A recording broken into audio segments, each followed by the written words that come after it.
Painting this landscape is a celebration. In many ways, I'm painting everything and nothing with great affection.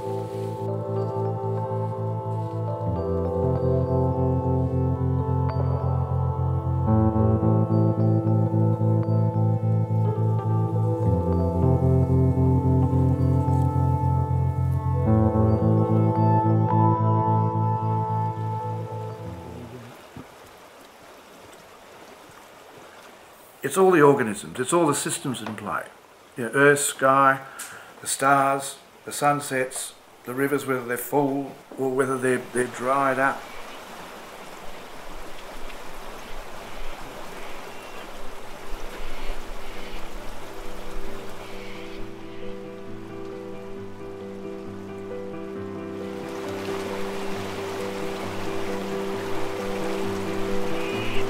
An endless tableau of material that almost too much. It can be overwhelming, but I think this is the artist's job, well, one of them anyway, is to bring some kind of form into all this, which again is back to the resources that you tap, your personal internal resources, to reveal something that hasn't been said before.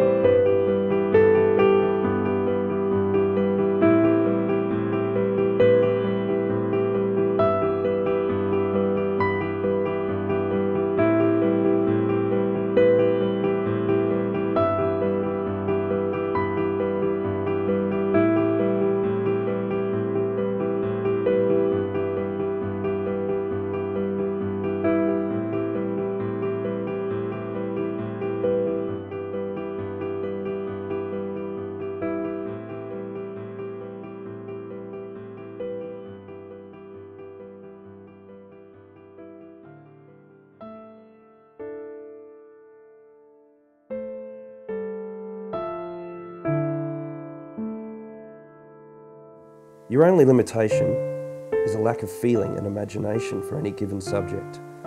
And I find the more overlooked or the more unremarkable the subject, the richer it is with the possibility for emotional depth.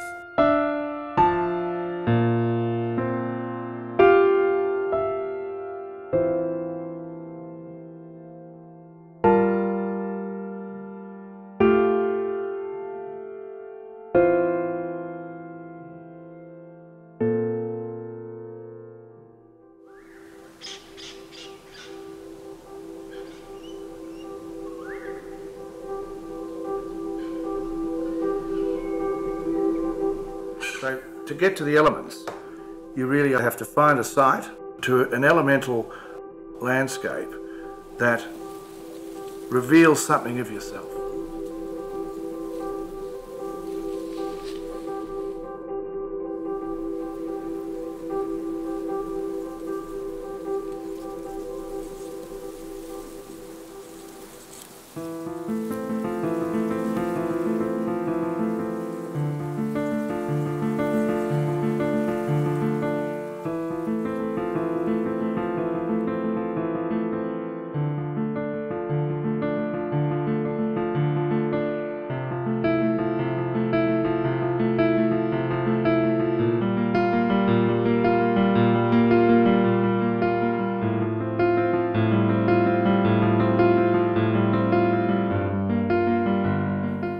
I liked the idea of going repeatedly back to a place, as in limiting the sort of radius that you travel in.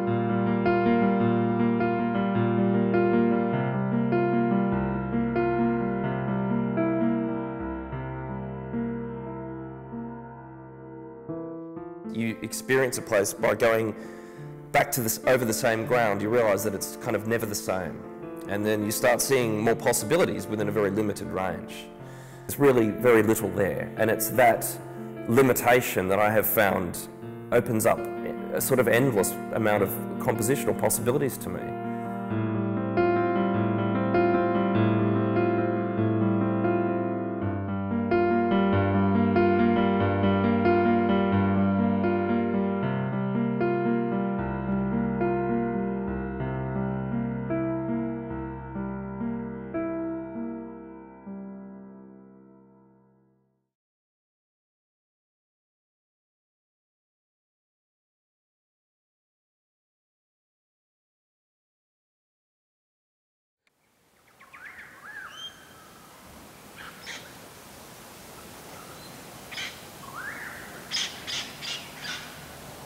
there's the rhythm of life.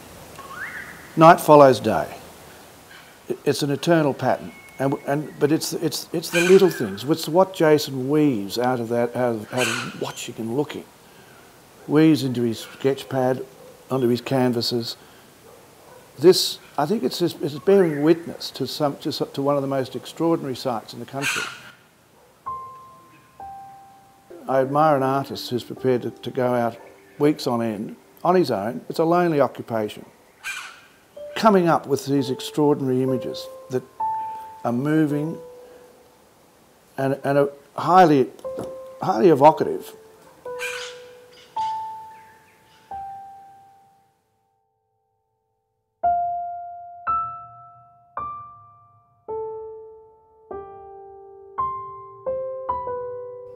Discussing your process is vital, but it's also in danger of diminishing the very practice that you've worked up into.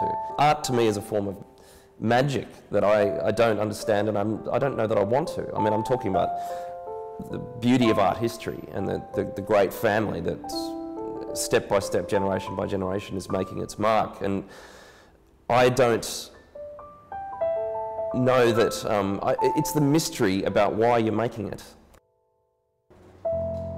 I've been looking for a language, a visual language that can describe emotion, that can describe the interior of an internal landscape.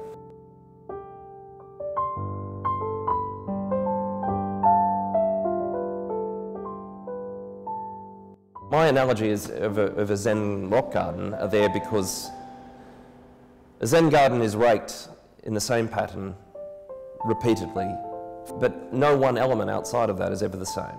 So that's an analogy that I find within my work, painting every blade of grass and building up a ground.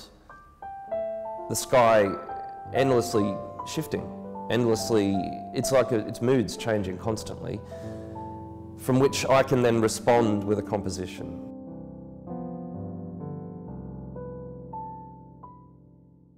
Australia has contributed two great streams to the river that is international art history and theory. The first, without doubt, is our Indigenous practice of Aboriginal and Torres Strait Islander art, which is unique worldwide. And it's something, in fact, that we've only really acknowledged probably from the 1970s. But it is a major contribution that Australia has made to world art history. The second, and which is intriguing, is our depiction of the landscape. Australia has, since early colonial days, been able to throw up artists who in each generation have reinvigorated the landscape, created something new from what is an extremely old practice, which is landscape painting, and something that has been covered, in a sense, by all cultures and all societies for thousands of years. So what makes Australia unique is that our isolation, our light, the artists that have come here and the artists that were born here have taken the landscape and moved it forward and sideways and twisted it and turned it in such a ways that they actually have made a significant contribution, and I think it's the second major theme and stream of Australian art. What's important and where Jason fits in is because in each generation, within that great body of work, which is landscape, there are probably 3 to 5 artists who have made a contribution and changed the way we see.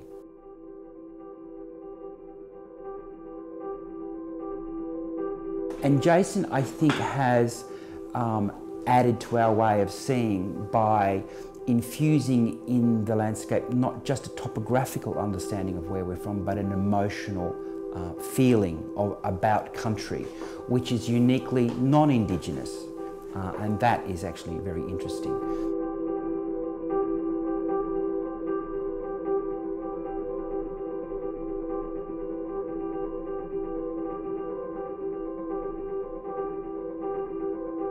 These works have got teeth.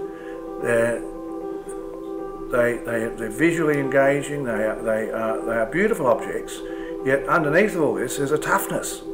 There's something that's been observed, there's something that's been ingested, it's been taken on by someone who's charged poetically to move the the experience into something that I think people will respond to. They'll respond to the mystery. That's what I think is so important about these works, because there's something deep. There's something, while you can identify the various objects that you've decided to deploy on the picture plane, there's something more than that going on, and I don't know what it is, to be honest.